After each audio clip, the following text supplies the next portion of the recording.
Hey everybody, I'm Josh Skinner. Today we're interviewing Raj Kapoor, the director of the American Idol Tour 2009. Raj, thanks for letting me interview you. Appreciate it. No problem. Glad to do it. Now, all the questions I'm going to be asking you were sent to me via Twitter. So the first question comes from Washington, D.C. They want to know, what exactly do you do?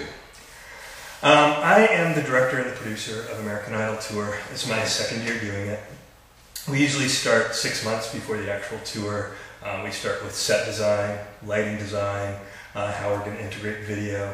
And then as soon as we have the top 10, we start putting together a show flow. So it gets sent to Simon Fuller for his approval. And then at each week, as people get eliminated, we start thinking about song choices. What's actually going to go in the show, what's going to work in an arena. This year the goal was to make everything a little bit more contemporary. So working with Chris Allen and working with David Cook, the two American Idols, are they similar? Are they completely different? Personality, music, what do you say? Definitely different. David Cook was probably, he was a little out there. It's like from the first night, he was grabbing his guitar, he was standing on the railings, he was, basically giving it to the crowd. This year, Chris does it in a totally different way. He's a little bit more introspective, but it doesn't mean he can't touch people. It's just in a different way. It's like, I think that's what people really like about him. His performance is intimate, it's relatable, it's kind of beautiful in a lot of ways too. Like the last song he does in the set is Hey Jude.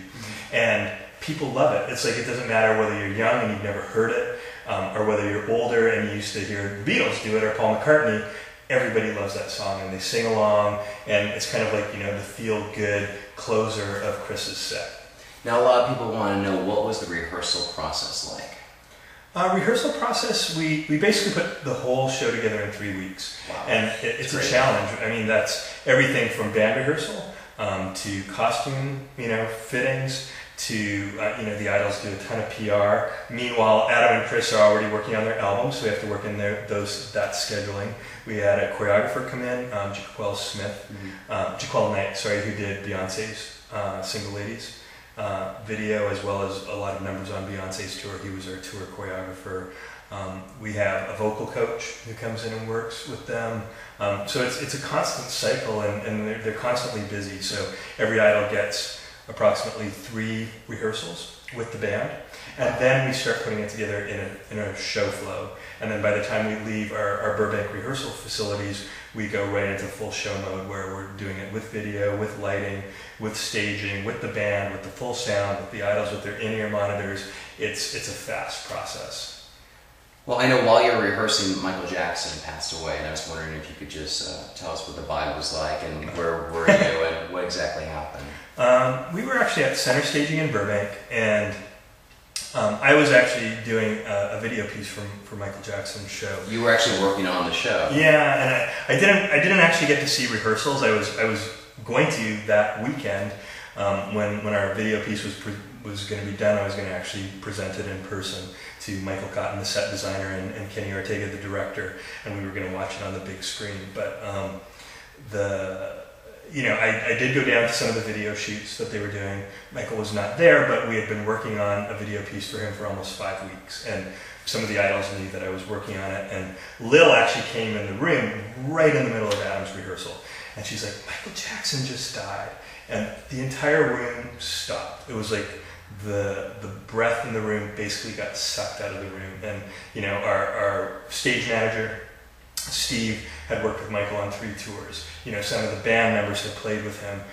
People knew Antonio Soul, who's our male vocalist. He auditioned for Michael's show and actually declined it because he was working on American Idol. So many people already have worked with Michael, knew people who are working on the tour, and just because he's an icon, it was huge news.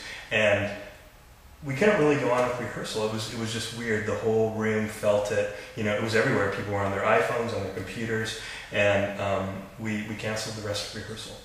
Well, how does the tour change from, let's say, stop 1 to stop 53? Like, you've been through this once before, so what are some of the changes that you're expecting to happen? Or basically, the show essentially stays the same. After the first, by the time we do the dress rehearsal and the first couple shows, we know what works and what doesn't work. So if any banter needs to be adjusted, if any pacing needs to be adjusted, if there's still video clips to fix, we do all of that. But by the time, the first week of shows is over, the show is set. And so it's kind of up to everybody on the road, the tour manager, the stage manager, front of house sound and lighting and video, to kind of maintain the integrity of the show. So if things start to kind of slip and go into other places, it becomes like almost like a quality control issue. We approach the tour just like you would a Broadway show. Once it's set, it's done until the revisions would happen. But with Idol, it's 53 shows, so the tour is over. So we create a show that basically gives the same experience to all our audience members, like all along the 53 stops. Well, speaking of the show starting to slip, I need to bring up No Boundaries, because I got a lot of people that were tweeting, I guess. Right. They want to know what exactly happened. I mean, Chris Allen won American Idol. This was his big song, and now it's nowhere to be heard on the rest of the tour. Right. It was a decision that a lot of people made, and it was just a song that maybe wasn't necessarily written for Chris. I know the songwriting process starts earlier on in the show, so I think for people to know, they don't know who they're writing for. Right. And it was a song that just it was a little difficult, and I mean, to be honest, I don't think it had quite the audience reaction we were looking for. It just it's not really getting the radio play that some of the other Idols winning songs have had before, and we were looking for ways to just to really bring Chris's set to life, and everything else was working so well, and that was kind of a song that just could have used a little improvement. And I think he just felt better making another choice. I want to switch gears and talk about Adam Lambert. Okay. I received like 50 messages about Adam Lambert. They want to know, what does Adam like to work with? Oh, Adam Lambert might be calling me now. Or faxing me. Yeah. What is it like to work with Adam? Where do you see him going in the future? And how did you piece together his big moment on the tour? Adam was a different kind of performer this year. It's like, I think he kind of took everybody by surprise, and we had no idea who was going to place where in the show. So, but we knew Adam would have songs that were more aggressive. We picked some stuff that worked really well on the show, like Whole Lotta Love. He does Slow Ride with Allison.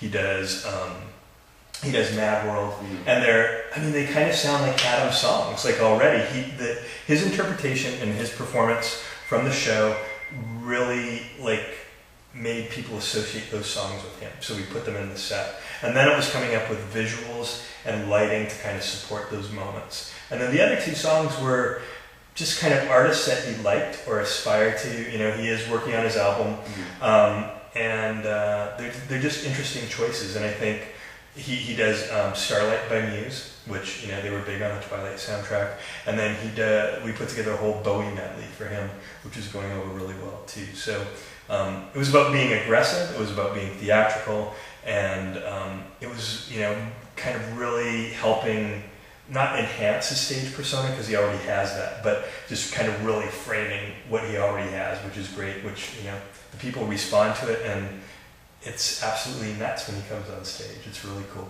So what's next for you? What's next? Friday I leave for New York. I'm doing Burn the Floor on Broadway, which Max and Karina from Dancing with the Stars are doing the first 3 weeks, which is really exciting. I worked with them on the Dancing with the Stars tour last year, and we're good friends. So we're doing that show. There's an incredible group of dancers from all over the world in that show, 16 amazing ballroom dancers. So that opens at the Long Acre on 48th. Grand opening or the premiere of it is August 2nd. And then working on a launch of a new ship for Celebrity Cruise Lines in the UK, and hopefully a special for PBS that's coming out in the fall. Well, congratulations on everything. Oh, and if they want to get tickets for American Idol or your Broadway show, where should they go? American Idol, you can go on the website all summer long. American Idol, you just look up tours and you can buy tickets right on the website. And for Burn the Floor, it's burnthefloor.com, and you can buy tickets directly from that website as well. Cool, and if you have any other questions for Raj or myself, contact me through my website, joshskinner.com, or follow me on Twitter. Raj, thank you so much. It was so nice to see you.